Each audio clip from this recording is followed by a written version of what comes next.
Guys, welcome back to another episode of One Step at a Time with your host, the Ocean Flight 111, heading straight to full potential with zero delays. Now guys, I know what you're thinking. If you're watching us on video, I'm in a very grey background. It doesn't look like a very nice background. If you're listening to this, you're thinking probably the audio will sound a little bit different. And it's basically because I'm recording this episode in a hospital. Now, you might be wondering, Martin, why on earth are you recording this in a hospital? Well, a couple of reasons. Number one, I figured the whole ethos of this podcast is one step at a time and taking baby steps to get through either challenges you're facing or continue on in your success. And I figured, even when I'm in a difficult situation, I think it is very important that I still continue to supply where I am in life and anything I'm learning from it. So thus, I'm here in a hospital, shooting it on the phone, recording it on the phone, with a good helper behind the camera, holding it up on a coffee cup. Yeah, I guess first of all, I'm very blessed. It's not me that I'm healthy and whatnot. It's a very dear friend, and it's been challenging. And pardon the language, it's been fucking challenging. I've been in and out here since Saturday, and yeah, it's been very difficult. Better now, making progress. My friend's making progress now, but it's been quite something. And basically, Saturday to what are we on now? We're on Wednesday, so the last 5 days, which, wow, that's a lot now that I think about it. Obviously, Saturday, Sunday was the most intense. Our friend is making progress, which is good. Slow progress, but progress nonetheless, which is positive. But yeah, bruh, sometimes this is gonna happen in life, You're gonna be dealt cards out the blue. Monday, Tuesday there last week, I was doing the Kingfisher stuff. Pretty euphoric on a high on top of a rooftop. And then Saturday, I'm in A&E with one of my dear friends in a very intense, hectic, chaotic environment. Like, we're in A&E and there was people shouting and screaming. I'm trying to get my friend to take bloods. That's not working. It was a very, I'm ringing other friends for advice, and I'm again so lucky. That's one of the biggest things with the situation, and not everyone is as fortunate as I am, but I had so many of my dear friends I could ring and them be there for me, and that's what a gift that is. So yeah, not everyone is as lucky to have that, and you really see the true meaning of friendship when you need them, when you really need them, and they're there. So yeah, that's been happening, and you just start realizing, when you're hit with these curveballs, or as I call them, curvy worvies. Yes, that is another one of my invention.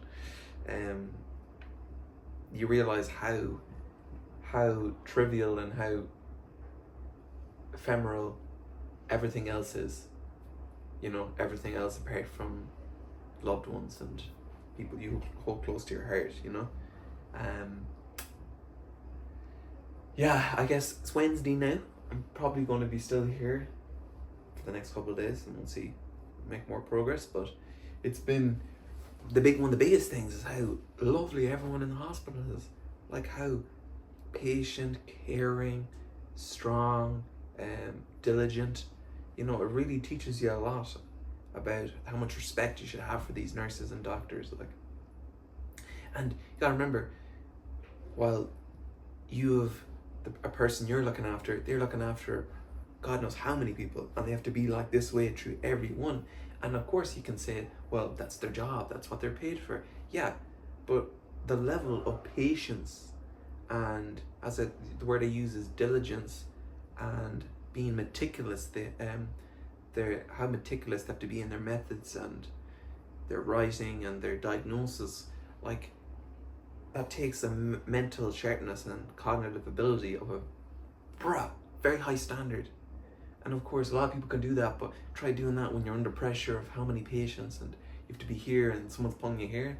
So yeah, wow, so much respect and admiration for all the nurses and doctors, and so many Abigail and how many? Rachel, Laura, Abigail, Victor, Safe. There's so many of them. There must have been about 15 of them. I was trying my best to remember all their names because people switch, doctors switch.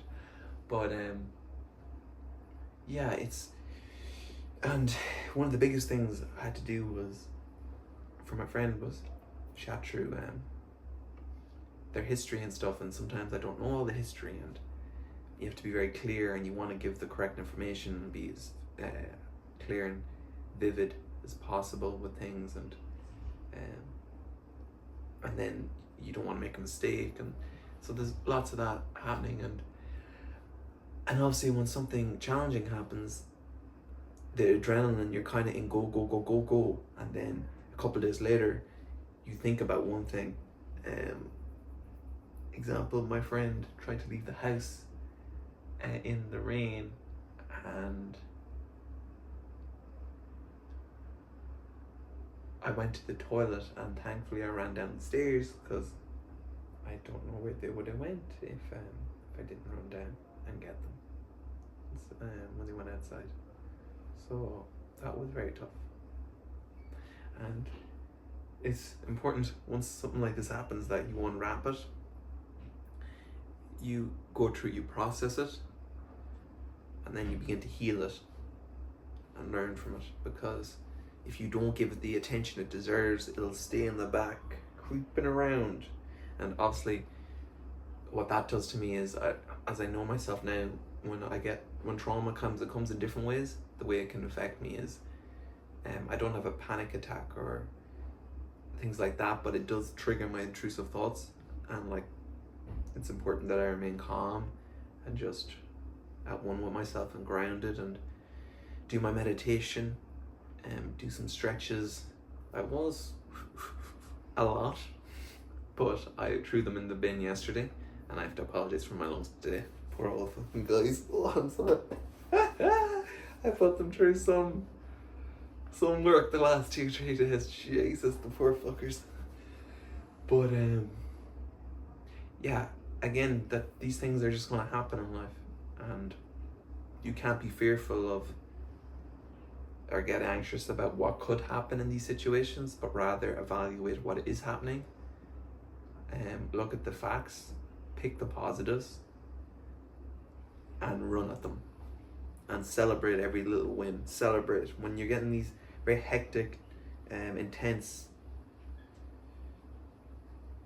situations. It's important. A little bit, doesn't matter if it's the smallest win. Yes, you grab onto that and you celebrate it, and you run towards it.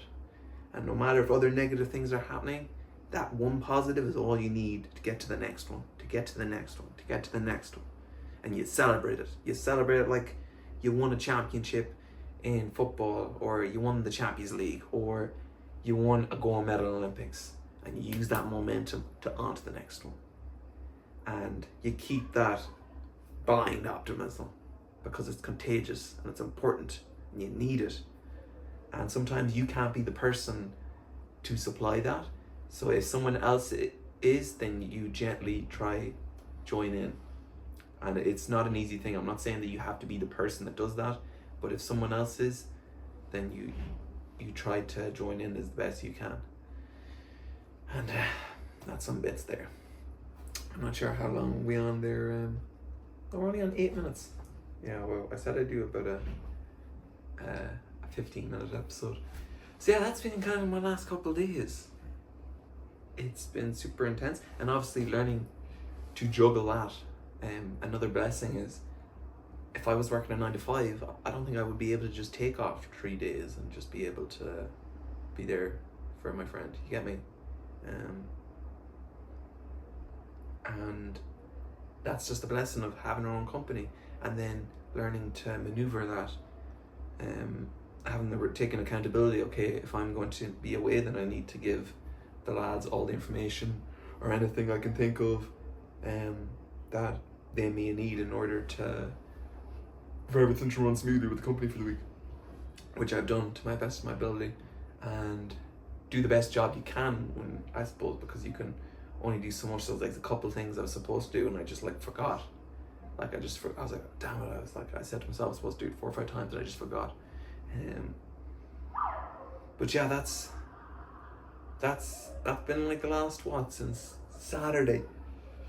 Is there anything else I want to say?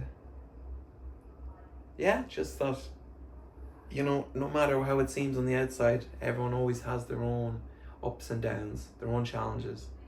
And something, again, anytime I say this, it's not to like act like I'm this person with a cape. I've told you over and over again, and evidently I am not perfect and never will be, but there's some key principles I do believe in that I try my best to upkeep, and that is why the universe imposes on me nothing but blessings.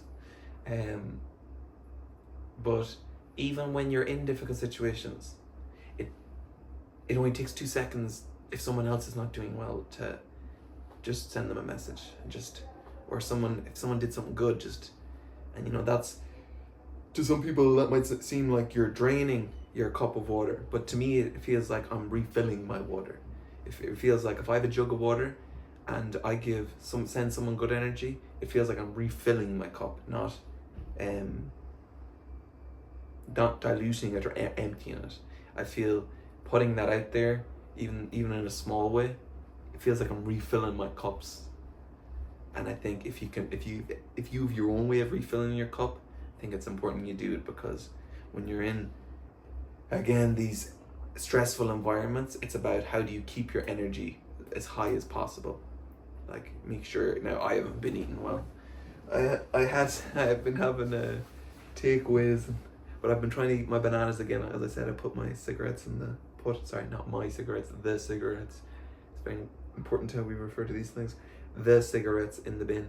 I try eating bananas. I've been drinking my water with my collagen peptides. I don't have my rhino juice at the moment, but I'm going to, when I get back to London, I shall do that, or maybe I'll do that when I'm here. And yeah, just trying to stay healthy. Like, one thing I did is, this beautiful family that unfortunately, a member of their family passed away. I'm just very fond of them all. I think they're a great bunch of people. Taking 2 seconds to send one of them a message. It's 2 seconds, it's 2 seconds, and it means a lot to someone. It means a lot to someone. The same way someone sent me a message about my podcast there yesterday, and it just made me smile.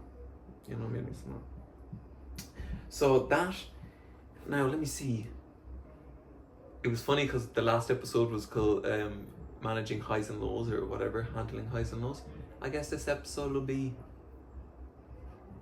I don't know, I'll think of a name, being in the trenches or something along that way. But I hope this can offer some kind of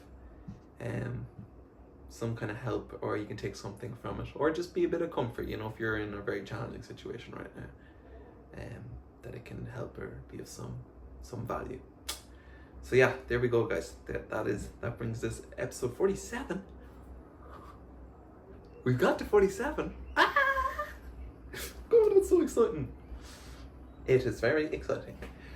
Obviously, again, the background and recording isn't going to be that smooth, but it's what's in the episode.